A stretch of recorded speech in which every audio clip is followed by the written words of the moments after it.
Hey, it's me, Bads Veron. It's another day, another ka-vlog again.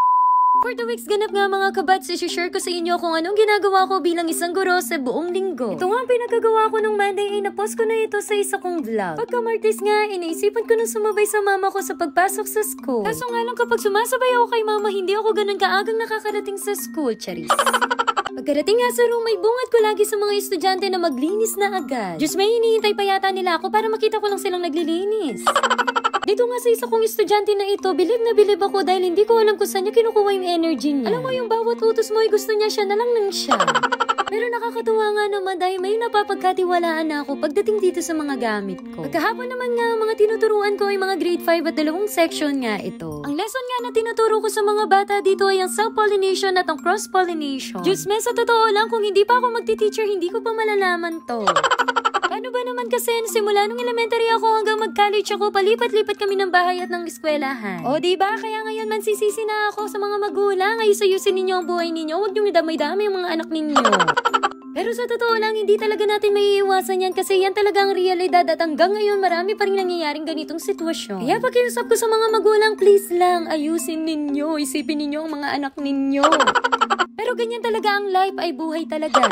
May kanya-kanya tayong mga pagdadaanan sa buhay at ito ang mga magpapatatag sa atin. May isa nga akong estudyante sa kabilang section at natatawa nga ako dito. Tuwing dadaan ay laging nakangiti.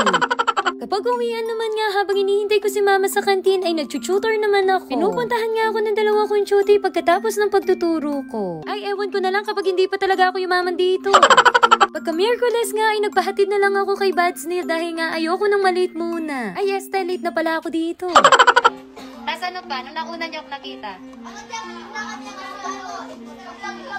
Ano na?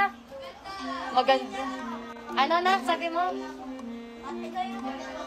Ako yung napapanood mo? O sige nga. Sino kasi mo pinapanood yung vlogger? Ako? O sige. Kung nanonood kayo, ano yung intro? Hindi hard vlog. May salita ka vlogan. O ano ka? Mabilis. Hey, it's me. Veron lang. It's another day, another. Hindi bawal. Kailangan may permission sa magulang. May permission sa inyo. Kunyari, tatanungin ko muna kayo, pwede ba kayong isama sa vlog? Pwede or hindi. Tapos tatanungin ko din yung magulang ninyo. Sabi ko, 37. Hindi na ako makapunta sa'yo. Anong pokis? 7 plus 6, Cairo. 13.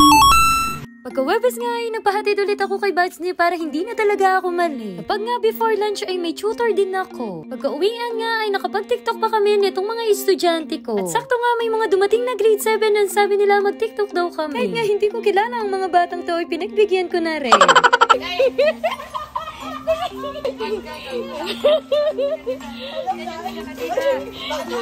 Brother? At sila nga po ang salarin kung bakit nalilate ako sa pag-uwi, charis.